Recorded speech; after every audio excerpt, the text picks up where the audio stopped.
Imagine a world where small acts of kindness create a ripple effect of support. A world where financial struggles never stand in the way of hope. That's the vision behind Community Pay It Forward. After a life changing motorcycle accident, I saw firsthand the devastating impact unexpected financial hardships can have on families. That's why I started Community Pay It Forward, to ensure that no one faces these challenges alone. Community Pay It Forward is more than just a single program. Through community impact and packed podcasting, people all coming together, we amplify the voices of those making a difference. And with Community Dare to Care, we provide essential goods like clothing, food, and school supplies to those who need it most, to the community, from the community, for the betterment of the community. With Community Pay It Forward, we support families, children, veterans, community projects, no matter where they are.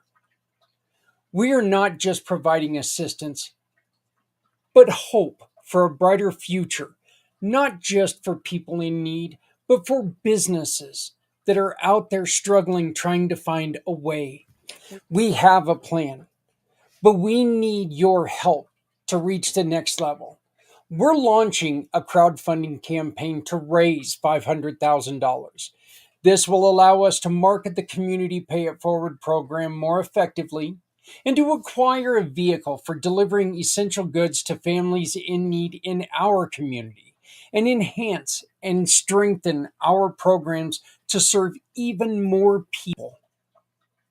And as a thank you for your generosity, we're offering special incentives for your contribution. As we tell people all the time, your donation, big or small, will help. It'll create lasting impact on our community. Join us in building a future where generosity and compassion lead the way. Visit our website today, communitypayitforward.us, or scan the QR code above and donate today. Together, we can pay it forward because no one needs to go it alone when we all come together.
Does this sound like your life? Scattered, jumping between tasks but never finishing. Saying yes when you want to say no. Avoiding hard conversations and holding it all in. It's time to stop overcomplicating life and turning it into your advantage. Experience T Now, a monthly membership designed to help parents, professionals, and dreamers like you conquer self-sabotage and thrive. Save your spot today. Get early access, a special gift, and start transforming your life. Because no one needs to go it alone when we all come together.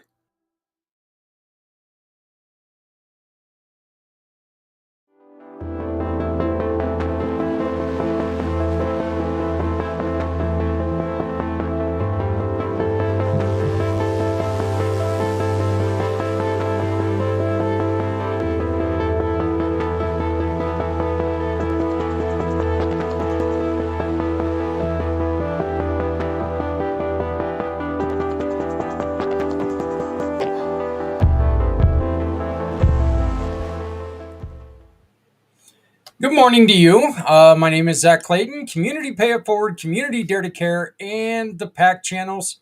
And wow, I am lagging terribly. So I apologize for this. I hope that it is playing a little bit better on your screen than it is playing on mine. Um, we're going to be joined today by a really good friend of mine, Mr. Joel White from Rewired for Men. Man, I hope that your screen's not lagging as much as mine is. But we are going to be joined by Joel White for Rewired for Men in just a couple minutes. As you will hear, it's been a very difficult weekend for myself.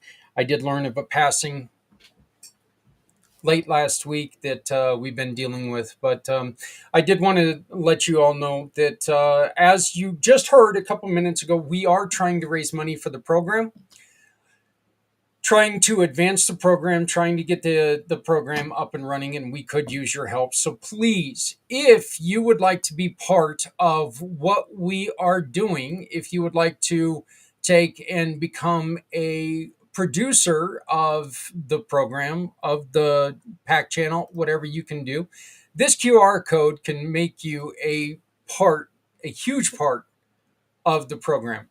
And I may have figured out what one of the problems is. So let me see if I can do this here. That's not right. Well, that ain't right either. So, um, but anyway, well, I guess I can't do it. So what I'm going to do while we're trying to get this fixed is I'm going to go on ahead and play this video with Joel, and then when we get back, hopefully I can close it out properly and we can go from there. But this is our monthly addition to the Rewired for Men program with Mr. Joel White. Uh, please have fun watching this. If you have any questions, please make sure that you comment, give us a like, give us a share, and share the word because we need to make a difference. Look, there are men out there who are struggling, so if you know one, let's make sure that we're doing our best for them.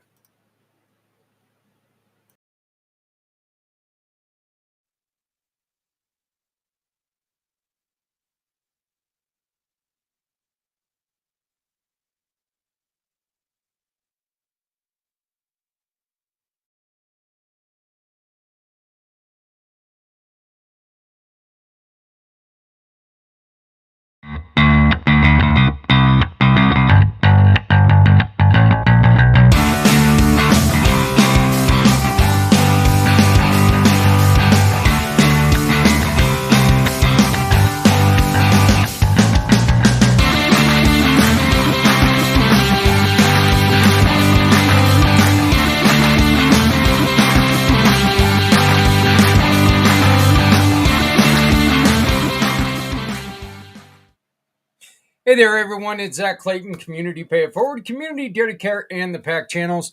We are here today for for Footprints Forward, and I will be bringing on my great friend Joel White with Rewired for Men here real quickly.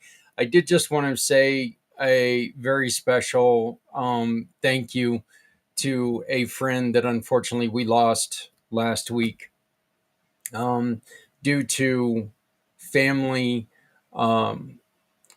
wishes. I'm not going to say his name, but he is he's been someone that we've been working with for about a year and a half now in the Community Pay It Forward program. This gentleman focused on your brain and a lot of studies about the brain and how the brain works, and teaching people how to, you know, come at learning in a different way. Very, very wonderful, wonderful man. Unfortunately, Alzheimer's started to creep into his day to day life. And being a guy who deals with the brain all the time, he understood what he was going to be dealing with. And he chose not to put his family through this, and he chose not to live his life in that way. And so, unfortunately, he took his life last week. And I got to be very, very careful here because I don't want to say too much. But I'm going to go on ahead and bring on Joel now because we do want to talk about this. My great friend Joel White with Rewired from Joel. How are you doing today, brother? I'm all right, sir. It was just I was reflecting on what you spoke there. It's difficult for everyone when something happens like that. And as we've spoken many times before, that's why I do what I do, working predominantly with men, particularly men over 30, because the stats in the US are probably similar to what they are in the UK. We're 3.5 more times likely to take our own life, Yeah, yeah, and likely to end up homeless, taking substances. And particularly in the UK, society says that the joke midlife crisis for men is 40 to 45, but unfortunately, the data shows it's the greatest percentage of when men do actually take their own life as a man. It's sad facts, really. Kind of a little bit what you said as well. There seems to be more pressure. The men who do tend to take their own lives aren't necessarily the stereotype what people have of homeless people who take their own lives. There's been a lot more people who see themselves as successful, middle class, whatever phrase you want to call it. They seem to be most of the individuals who do that from that degree. Yeah. yeah. And here's a little bit of foreshadowing to what we're going to be talking about a little bit later on. But we as men seem to be able to rationalize our decisions when it comes to something like this. And even if it's not the completely mistaken thought that, look, life is just going to be better without me, which is just a terrible, terrible thing to say and think, because no, nobody's life is better without you. That's just the way it is.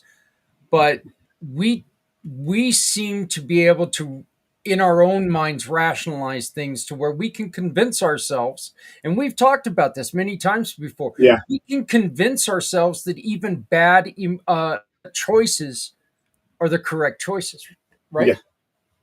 Yeah. And, it's this has become more and more obvious the more I work with men compared to women. And what I mean by that is, men very much structure from the perspective, kind of what you're talking about there, logic, reason, and reflection. They're very much ingredients of how we operate in the world that we operate in. And that's great if a man is in a emotionally balanced state. When they're not in an emotionally balanced state, i.e., deregulated or anxious, whatever, they, similar to what you said there, they kind of bend the reality of what they see to fit their own into Yeah. that machine of logic, reason, and reflection. And it's I'm always fascinated and curious perspective around individuals who take their own life or who have attempted to do that. To just kind of get a bit of insight really into that whole thing. It very much in those final moments, whatever you want to call it, it very much does come down to logic and reflection. It's not emotionally generated thinking. It literally is very logical steps. Which is really interesting from that degree to in how men look at things. But if anything, what you said, and I said to a lot of people, and this is no disrespect based on what we're talking about here and the other people I've worked with in the past. There's something like taking your own life is a permanent solution to temporary problems. Some of those problems may be really difficult. We talked a little bit about this before, but it is there is no going back when you take your own life. That's it. Yeah, yeah, it is a permanent solution. And obviously, I don't know what's been going on in the US, but it keeps coming around in the UK. This whole thing around not necessarily about taking your own life, but how that links into euthanasia. The medical condition practice, and there's always been that fine line in the UK. Is it more towards if the law allowed it would be euthanasia, i.e., assisted death, or is it actually taking their own life. Does that make sense? There's so many facets within that decision making process. What goes on after that individual has done whatever done whatever they've done. If that makes sense. Yeah. Joel, I think, and this is actually something I just thought of when you were talking. Okay. So you and I haven't had a lot of chance. There's a lot of speculation. Okay. There was a huge concert that happened about a week ago. Okay. You over in across the pond should be very aware of this. It was the farewell concert of Black Sabbath. Yes, It yes, was a huge concert to Ozzy Osbourne for yes, Ozzy Osbourne, and there was a lot of talk about the end of life of Ozzy Osbourne. Okay, yes, we're not saying that Ozzy Osbourne is dead. Okay, please don't misconstrue what I'm saying, but Ozzy and his wife Sharon do have a in place a suicide pact, and as soon as the concert was over, they started to head towards that country that they have that suicide pact. So there's a lot of speculation. Was Ozzy saying goodbye to everybody? Is this what's going on? yeah, You know, um, as a metal fan, okay? And I've never been the largest Ozzy Osbourne fan in my life. I've never been that guy. I respect the hell out of the man. I yeah, respect the hell out of everything he's ever done. His music has influenced me. His music has spoken to me before. But you know, a time like this would be just one of those that he's going through a lot of medical issues. You just yeah. look at the man and you feel pain. You feel pain for him. But this is the kind of time when it would really be nice to be able to walk up to him, stand up to him, and say, please don't let go yet. We don't know what's going to happen tomorrow. We want to make sure that you're still here, because who's to say that we don't come up with a miraculous cure for everything in 2 days from now? So, we really want to make sure that people are still around, and we've really got to open up and try to, I guess, give hope for people. And the words give hope are to me, they're a little difficult. I don't, it doesn't sound proper to me, but rebuild hope, I guess, is a better way for me to put it. So I don't know what happened to Joel. I think he went chasing after a cat or something. So well, I saw his chair move. So either he sat, or he's still there, or there's a ghost there. But yeah, I just want to say from all of my heart, first off, to my friend, I will dearly, dearly, dearly miss you. I will deeply miss our conversations. Um, and I do wish you the best. And to your family, to your friends, I love you all, and please know that we're here. To Ozzy, say somehow you get to watch this, thank you for everything that you've done, but don't give up yet, man. Don't give up. There's still life to come. And you know, nobody said life was going to be easy, right? No, and apologies, Daniel, for speaking about family. I had to just do a side issue with my son that's come up. So it's kind Ah, of coming at that point. So yeah, family comes up when you don't expect it to. So yeah, it's kind of like my dog right there. Well, my dog doesn't compare to your son. Don't. still your family. It's still Yeah, family. he's still a pain in the butt. That is true. It's still, like I said, it's a really difficult one. You can never understand what somebody's going through unless you're going through it yourself. But even then, you'll never understand it because Right. everyone's different from one person to the next. And like I said, I'm not here saying, you know, taking your own life is wrong, and I'm not here to say taking your own life is right either. It's there's so many factors that come into play for why people make decisions that they make. You know what I mean? It's and for me personally, I mentioned in the past, I've attempted to take my life on two occasions, and again, there were so many factors, within that, around that degree, that led to me getting there in the first place, and led to me why I didn't follow through on that coming out the other side. But they weren't focused around, obviously, a bit what touching on here. You said about Ozzy Osbourne and the person you were referring to before. There wasn't anything going on about a deliberating health condition. Those are completely different aspects for what an individual has to obviously manage and deal with and take into account. And again, kind of related to this question, directly, indirectly, and again, this is hence what's come up in a lot in the UK in Parliament about this assisted dying. That yes, there has been advancements in healthcare, but is it actually giving that person a quality of life? Does that make sense? That some people they've got quite deliberating conditions, and if you really ask them, they actually just want to die, but because of the nature of the health service, it kind of keeps them alive. But who's it keeping it alive? Who is it keeping them alive for? If they're keeping them alive for a person who by this point has no quality of life, or is it they're keeping them alive because they can pat themselves on the back and say they're doing really well in the health? I don't know. You know what I mean? But it's a really interesting. It's a really interesting thing that plays out. Does that make sense? Yeah, my thing is what, we rent this meat bag we live in for only a certain amount of time. It's going to expire, and I don't think that, I wish we would really, and I completely understand. And this is another point I wanted to make with this. Look, there's a huge misconception that a lot of people don't know, Joel, that suicide is not more prevalent in your late teens to early 20s.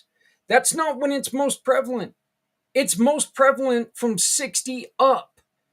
And that's because that's when the body starts to break down. That's when pains happen every day of your life, which scares the holy heck out of me because I wake up every damn day in pain, Yeah, because of the motorcycle accident, because I've treated my body like a punching bag. It's, my entire life. But suicide happens when you get older more than it does in any other time of your life. When I first learned that, I was like, this study's full of it because it happens most in between 18 and 30. No, no, 60 and up are when the numbers are the highest. 60 and up. When you yeah. hit 80, the number is astonishingly high that people take their own life. Sure, it comes back to what we were saying before, that in reality, people are living longer, but at what extent to their quality of life of living Mm-hmm. longer? From the perspective of that long life, is it due to the fact they have looked after their health and like eating olive oil or whatever it is to stay fit, or is it because of more medical intervention that's leading to that long life? Does that make sense? Yeah, yeah, You know, absolutely. But you also have to take into account that, what, at that age, you've probably lost at least one of your soulmates, if not multiple, soulmates throughout that time. You, absolutely. you may have outlived some of your children. You may have outlived all of your friends and all your buddies and everything that you've done in the past, all those things that you've done in your past that were so important to you are now you're not able to do them. And so there's a lot of things that go into this. I don't want to just say it's all health, but I mean, Yeah, it's so sad that and I think that this is one of the reasons why we really need to take and we need to focus on people even when they are sick. We need to make sure that we're there for them. Okay, we need to make sure that we can still take them out and take them to go do things. Don't go and visit them once a week and say, yeah, everything's okay. Pat them on the head. No, take them and do things. Show them that there's actually life still in them. yeah. Because, like I said, we only rent this thing It expires after a while, Yeah, and we don't want to rush that.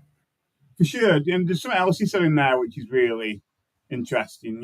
Age 60 and above, again, is becoming more of a danger period for men because men, again, with that difference between men and women, men and women deal with adversity in different ways. But one area where women do cope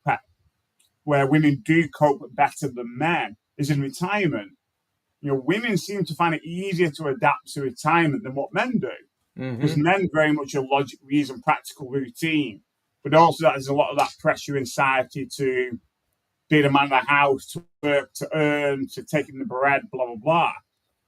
And men are very good at throwing themselves into their work in a way to ignore or drown out the issues within their relationships and in the home environment. And Yep. that's great. But when you retire, that routine, that purpose, that avoidance strategy, which is where a lot of men disappears. There is nothing, and that can be really difficult for men to make that transition again, which is another interesting thing in the situation of um, death, i.e., death of a partner. Women tend to find it easier to adapt when their husband dies than a man does when his wife dies. It actually, again, it's harder for men to come to terms with it, to work through that, to manage that. And again, it's not saying men are. I'm not saying men are weaker or women are better. A lot of it is just how we are shaped by society.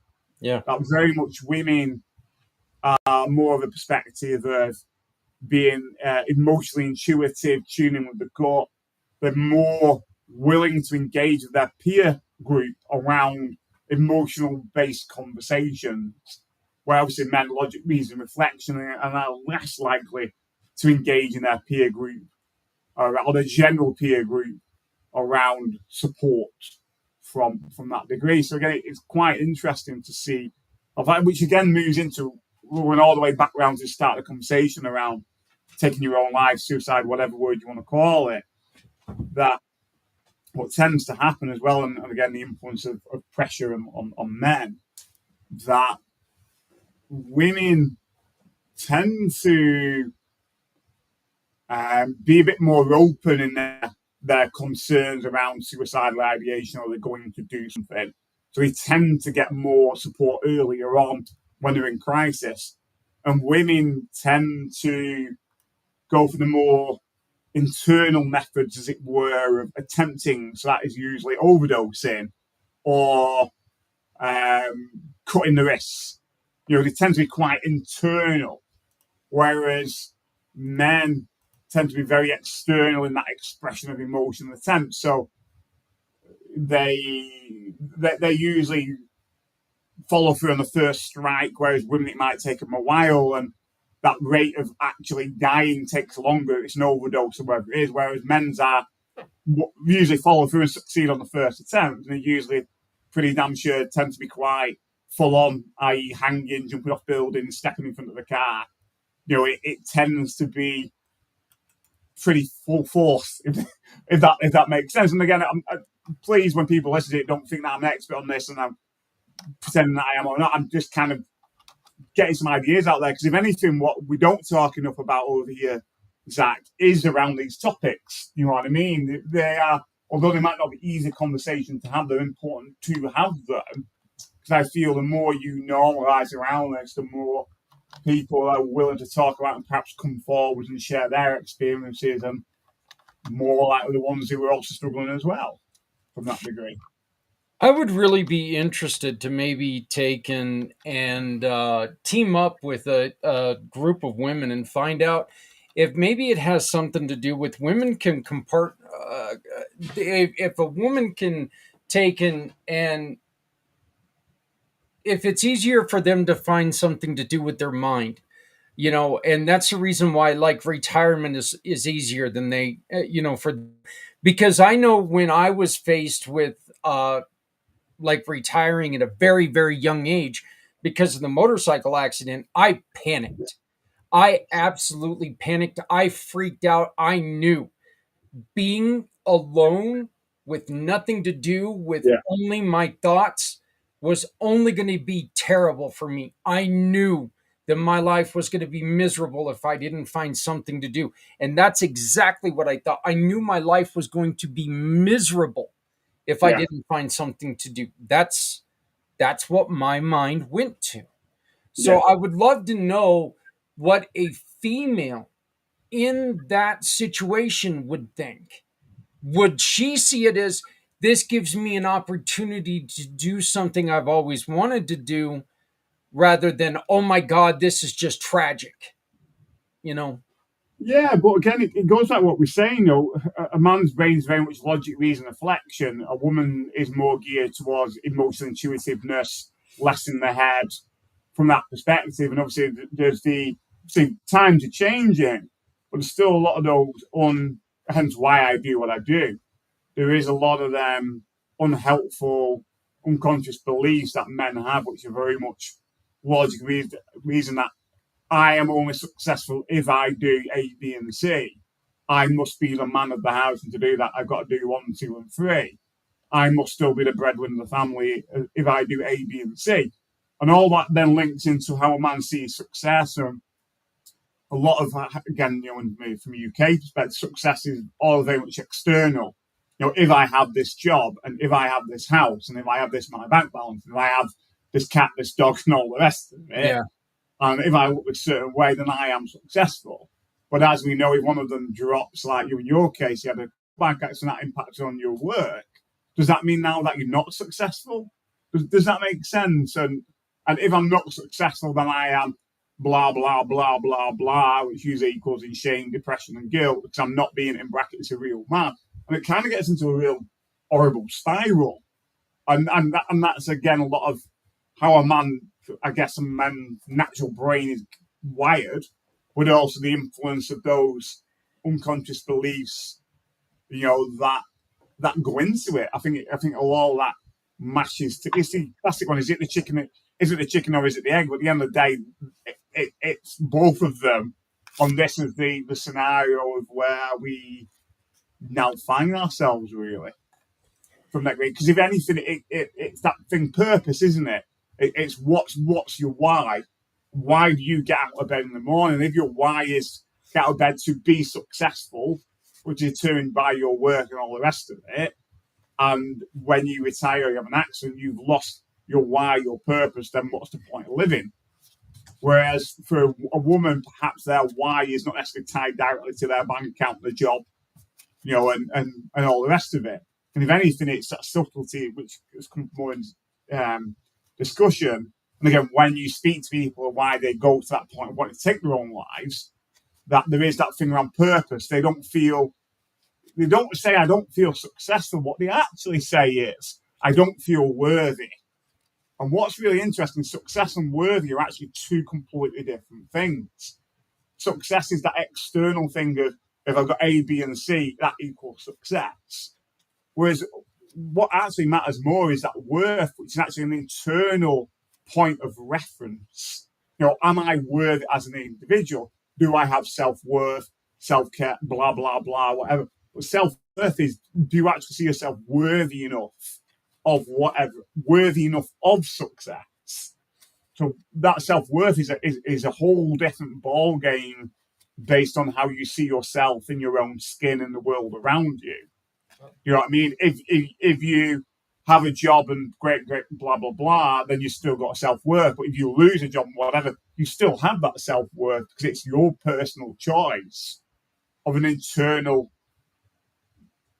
compass, isn't it? An internal reality Yeah. that that only you create. But unfortunately for a lot of men, they start to lose sight of that at 5, 7 years old, where they're told to man up, don't be selfish, look outside of yourself, equals success.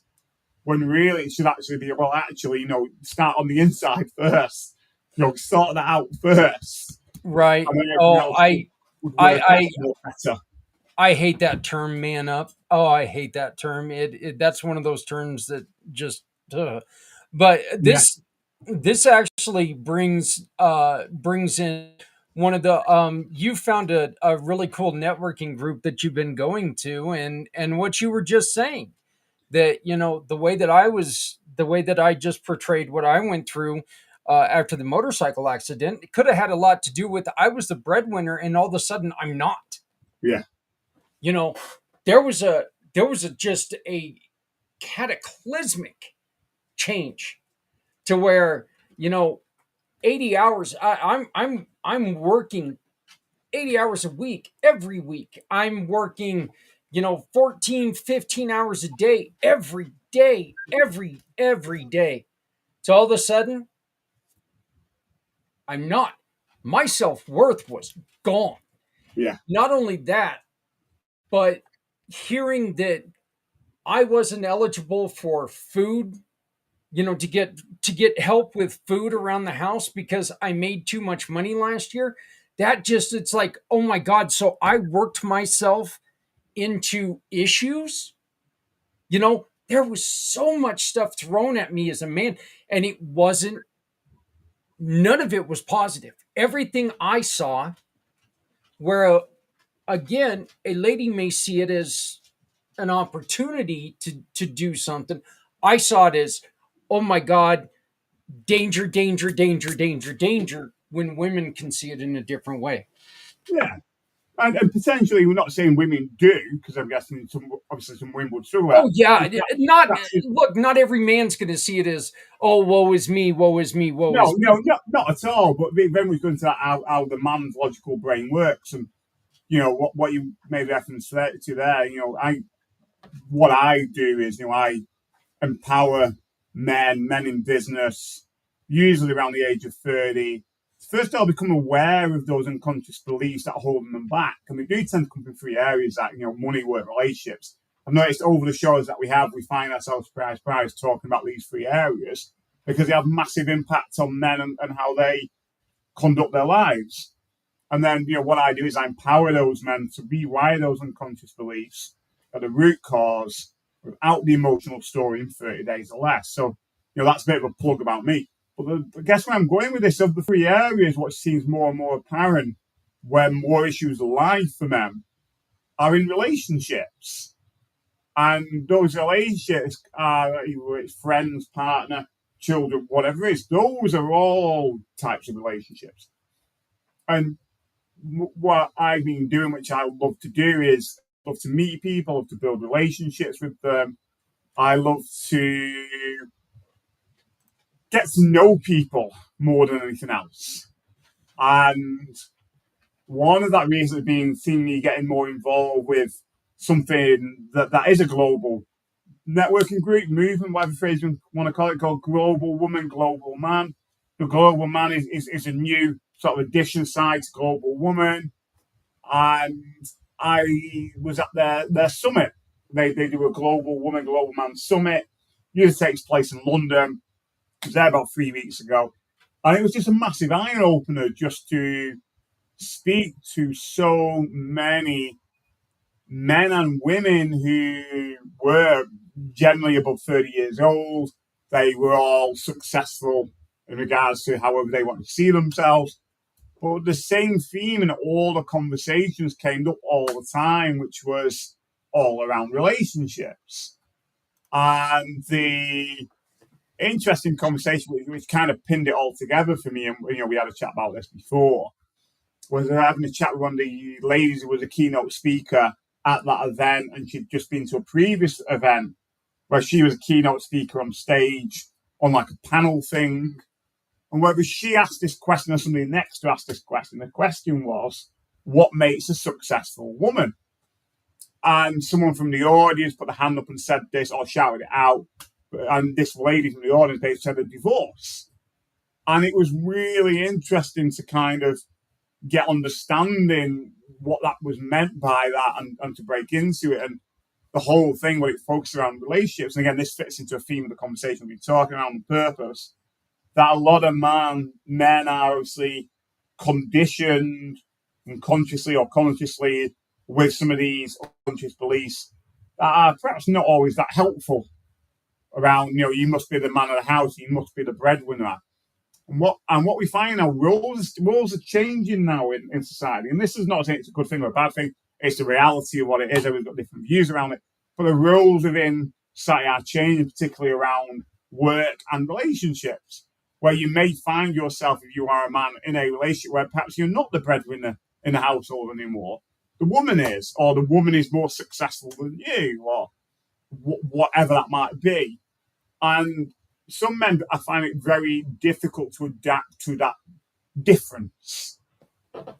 That either they are not the breadwinner anymore, so what's their role in that relationship? It lacks purpose, or the woman is more than they, or they're not working because they've had an accident or whatever it might be. And a lot of men find it very difficult to adjust to that. And that can lead to further breakdown in their relationship that they have. They may become more emotionally cut off. They may actually start to feel themselves in competition with the woman because they feel threatened by the woman. Or what has also can come up for a lot of men is that very much as men are hardwired, that their idea of a relationship they are shown is, I must be breadwinner. So what that means is I bring in the cash, I do the practical stuff around the house, and my job is done, and I'll sit down. When really, perhaps what a woman is looking at things with is, well, actually, I could do a bit of emotional support. Yeah, I could do with that hug, or I could do with that, like, are you okay? Or how's your day been at work? Or whatever it might be. I'm not dishing men here, and I'm certainly not saying men have got to be emancipated down, because again, there's an element of society where if we're not careful, men are going to get stepped on more than what they already are. And to something that's called toxic femininity, it's almost to something generally we run the risk if we're not careful going too far the other way.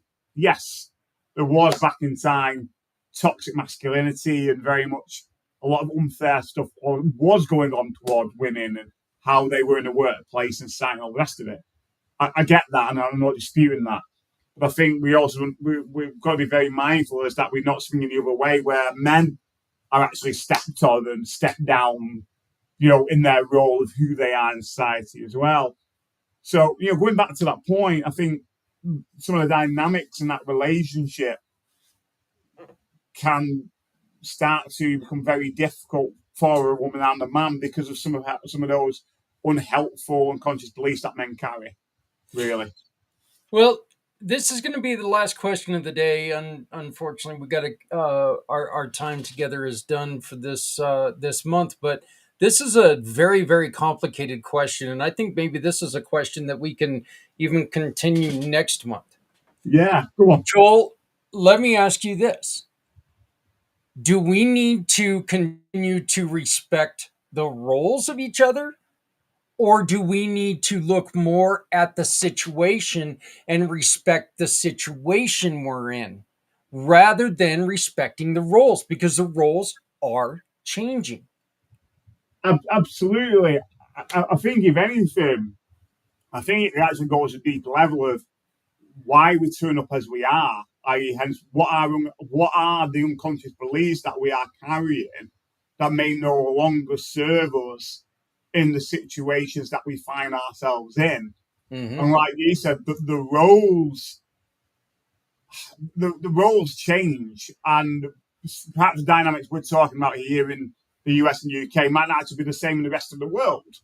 A lot of it is influenced by society's take on what is normality, and I use that loosely, and what is You have reality. to. So again, big marks around both those words. So, and I think if anything, what it drills down to is, again, there's a whole piece in here around which we also run the risk into, that there is this whole push for men and women to be equal. And I actually think it's a very dangerous rhetoric to push, because men and women will never be equal from the perspective that we are physically, biologically, and mentally different. Regardless, when you throw into the mix unconscious belief systems, there's lots of factual scientific evidence to show that. And I'm not here trying to cause controversy. I can only go off the facts of what I know from my perspective of man and the conversation I have with women. What it's more about is actually coming to that place of awareness and understanding of each other, and how can we accommodate each other and respect each other in our differences. And that, for me, is different than being equal. Do you know what I mean? Yeah. It's all about that respect of each other's differences and how I can land. And, this gets into the whole thing about what is compromise. And people who think compromise is 50-50. Well, it's not. A compromise is not necessarily 50-50. It might be 60-40, it might be 20-80. But if both parties within that are happy and healthy in whatever that decision has been made, then that's all what matters. When there's nothing that can be seen as abusive, then if both parties are happy with that, then it's okay. But it might naturally see as people from the outside see it as, well, it's not 50-50, so it's not compromising, it's not equal. But if both people in that relationship are happy and healthy and there's nothing abusive going on, then everyone's a winner from that perspective. Does that make sense? Oh, yeah, very much. Look, here's my thing. You may be able to, guys, bench press a freaking Volkswagen Bug, okay? But she can pop out a pup. Just saying, she wins.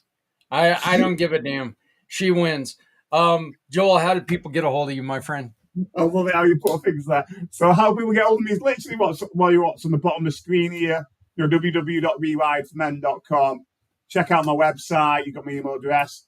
If you go on my website, on my little, which hand is it? On the QR code here as well.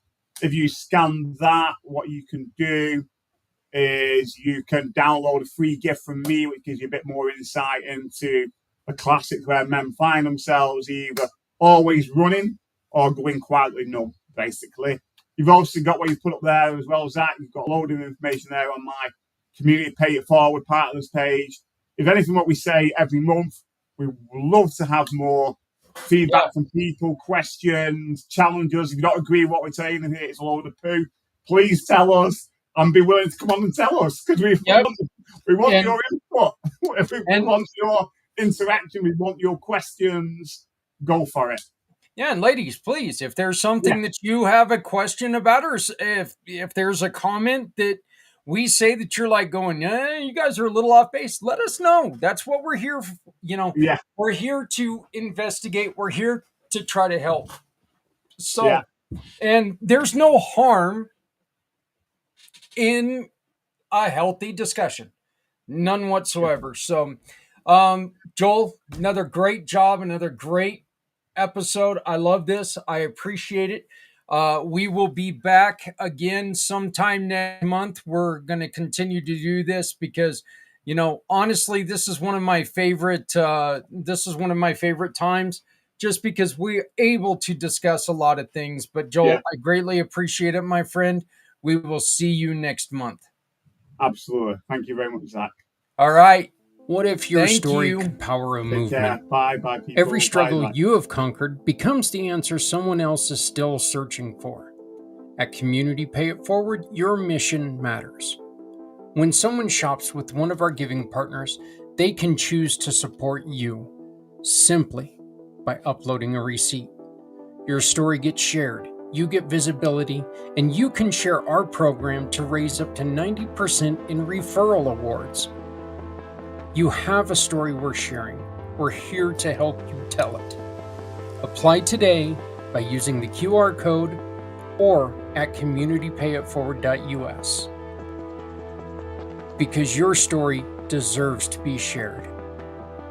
And at Community Pay It Forward, no one needs to go it alone when we all come together.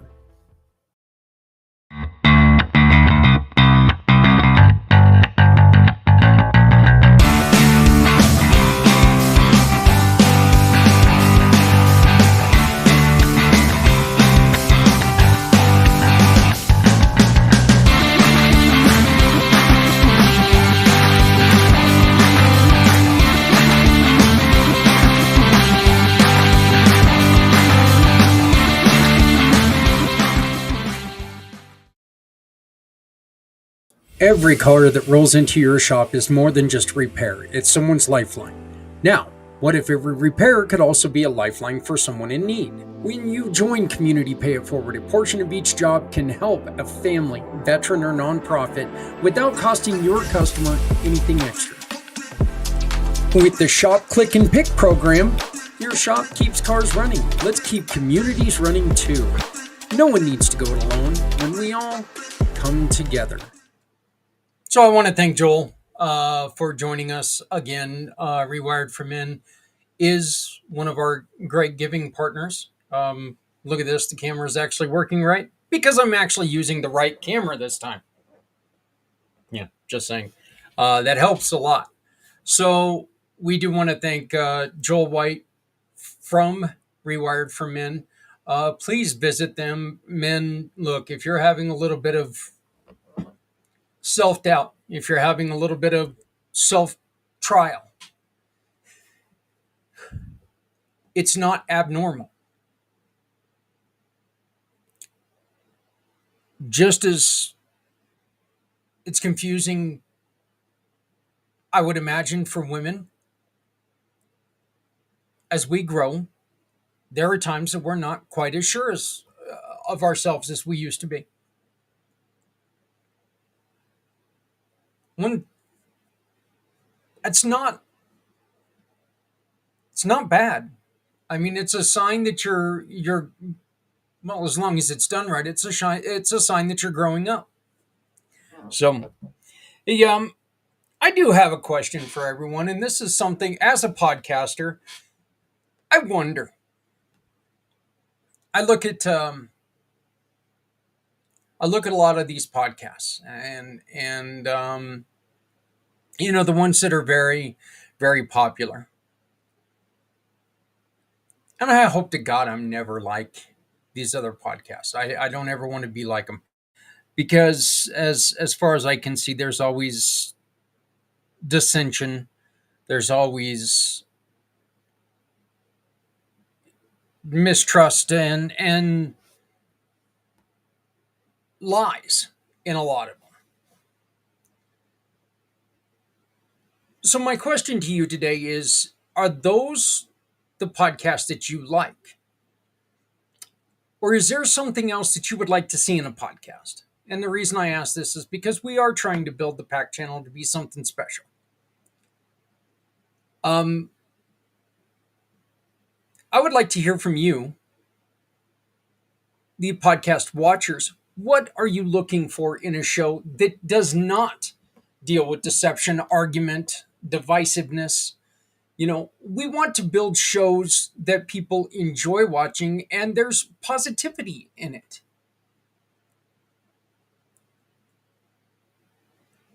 We all are disgusted with all the negativity, with everything. At least most of us are. Yet, like you, I possibly like you, sorry, don't mean to generalize, but like most of you, I find myself at times completely addicted to shows that are negative. Do podcasts have to be negative for you to watch? Does there have to be a little bit of negativity for you to watch? And again, I only ask this because we are trying to build the Pack Channel to be something very special. We want to build positivity. We want to build a place where people can go and share experiences with each other and try to support each other in their difficult journeys. For us to do this, we need your input. And I ask you to please send us your input. Help us. Join us. And you can do that by scanning this QR code right up in the corner. You can support us here. You can make sure that we're around and you can become a sponsor of this show, of this channel, and you will get reward for it. So we really hope that we can make a positive life for people who are out there, no matter what their difficulty is. There is somebody out there who has experienced something very similar to what you've been through. Not identical, ever. Why? Because you're experiencing it, not them. Their lives are going to differ from yours. Maybe they've got a little more money than you had at the time. Maybe they've got a lot less money than you've had at the time. Maybe they've got the exact same amount of money that you've got, yet they've got one more child, or you've got one more child. Folks, maybe their favorite color is orange and yours is blue. Wow, I just realized I use two colors that I really don't like all that much. Except for royal blue, and that's for my Kansas City Royals, which, by the way, we will not be here next week because I will be in Kansas City. I get to meet my brother for my wife's brother, and she gets to be reintroduced to him. She has not talked to this individual for more than 2 decades, and I get to meet him for the first time. So I'm a little excited, a little nervous. I need to know if I should wear a tie or not when I meet him. I'm joking. I'm not worried about any of that. But we will be out of town, and so there will not be a show next week. I might end up playing a past episode, but I haven't decided yet. So, but I want to take a moment to thank, first and foremost, Things Network.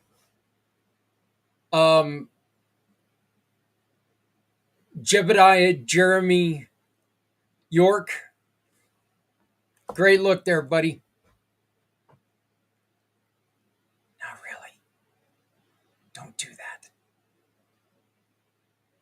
If anybody knows what I'm talking about, go and check out Jeremy York's new look. It's a little odd. I'm joking, brother. If you like it, go with it. But you're a braver man than I.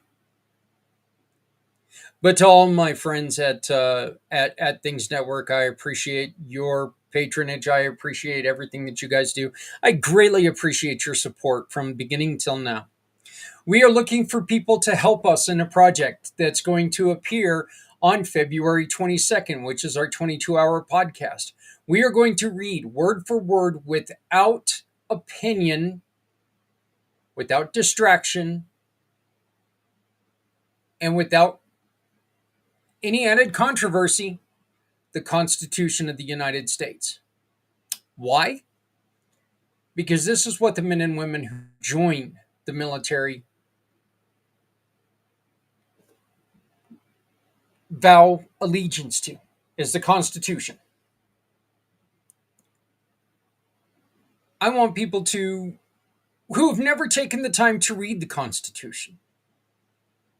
Maybe there's people out there who don't quite understand what's all in the Constitution. I believe I can safely say this is true because, again, I had no clue whatsoever, none, that George Washington was not a signer of the Declaration of Independence. I was shocked. Shocked, I tell you, when I found out he was not. I want to see what else I'm shocked about when it comes to the Constitution. So we're going to do this. But what I need people who are willing to sign up and read a section of the Constitution. Again, we will not allow anybody's political opinions to alter or to sway in either direction the Constitution. There will be no additions, no subtractions. It will be read, warts and all, as written. So I ask you to join us in doing that. And we're going to create something special. But my name is Zak Clayton, Community Pay It Forward, Community Dirty Care, and the PAC channels. I want to thank you for joining us this Monday morning on Footprints Forward. If you have a solution to someone's problem, if you have a story with mental stress, mental toughness that you would like to share with people, please get in contact with us, Zak at communitypayitforward.us, Zak, Z-A-K, at communitypayitforward.us. Come on, share your story. You never know when your story is going to lead to the life of someone else. Help them navigate the cold waters, the dark waters of mental illness. And until 2 weeks from now, I thank you very much. Please be safe out there. Please love somebody because somebody out here loves you. We will see you in 2 weeks. Thank you very much. Goodbye.